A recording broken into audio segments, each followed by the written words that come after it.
Hey everybody, Grim here. We're back on Century Age of Ashes, and today I've got a class guide for the Windguard.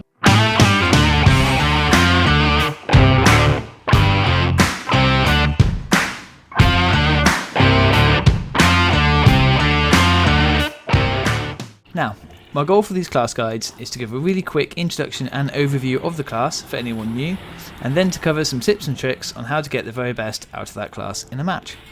Now, just before I get into it, I would like to thank everyone who showed up and showed support for my first impressions video. The reception was absolutely fantastic, and so I figured I'd make a few more. So, the Windguard. The Windguard is a healer and support class for Century Age of Ashes, and I've chosen this one first as it's my personal favourite playstyle. While it's not totally offensive, having a good Windguard on your team can turn the tide in a lot of battles. And while they provide support to your team, they individually have a really high survivability, and like all classes can still deal plenty of damage. Quite often a Windguard will be top of the kill board simply because they haven't had to wait for respawns. So let's take an in-depth look at the abilities we have to play with, and then I'll go over some handy tips and tricks on how to make the best of them. Starting off with the passive Skaldian Resolve. This is a really simple ability that you probably won't notice until you change back to another class. It reduces the effect of Shockwave and reduces the duration of negative status effects. Nothing groundbreaking, but it's definitely a nice to have as you're flying around. Now the main Windguard ability, Salvation Surge. This ability is the heart of the Windguard and what makes its playstyle really unique. The Salvation Surge causes you to dash forwards to a nearby ally. This then heals them and grants both of you a temporary shield. As a healing ability alone, it's a great skill, but when you take into account the shield for both you and them and the speed boost, it becomes fantastic, but more on that later. As with the other classes, the Windguard also has an optional secondary ability. And for this, it has the Smoke Trail, which is unique to the Windguard, and Blast, which it shares with the Phantom. First off, the Smoke Trail is a defensive ability that streams a poison cloud behind you for a short amount of time. It stops your enemies from targeting you and does poison damage to anyone who's in the cloud itself. The Blast fires a projectile in a straight line in front of you that explodes into a shockwave when it hits an object, or when you press the button again, which allows you to time it right and strike people in midair. And finally, the rage ability for the Windguard is the Exaltation Surge. This works exactly like the Salvation Surge, but with the added benefit of causing the targeted ally to go berserk.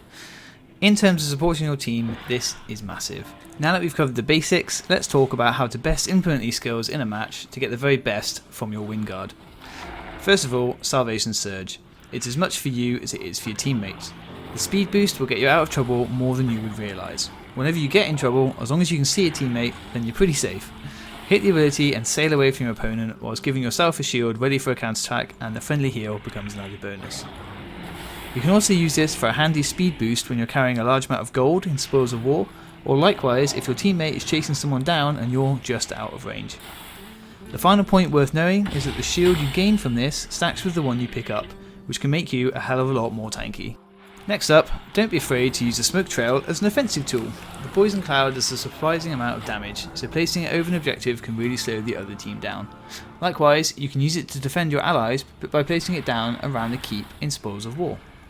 The most obvious benefit, and one of the reasons you'll see so many Windguards in Gates of Fire, is that people struggle to chase you. So you can use this ability to keep the enemy team away from your flag carrier as they're going through the gates.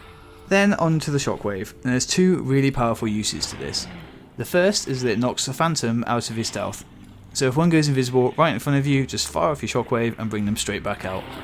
The other is that the Shockwave knocks your enemy sideways. So if they're about to hit your keep with a bomb or cash in a game-winning amount of gold, you can fire that past them and it will knock them off course, either dropping the item or allowing you a few crucial follow-up attacks. Now, even though I've spoken a lot about the individual advantages of the Windguard, don't forget, at the end of the day, you can wildly improve the survivability of your whole team. And so my last tip is to get the best out of this class, you need to adopt a supportive mindset.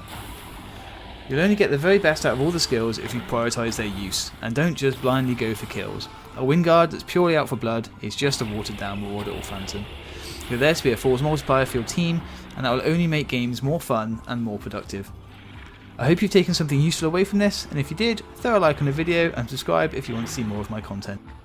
Let me know down in the comments if you have any other tips for the Windguard that I've missed. I do really enjoy the discussion. And with that, have a great rest of your day, and I'll see you soon.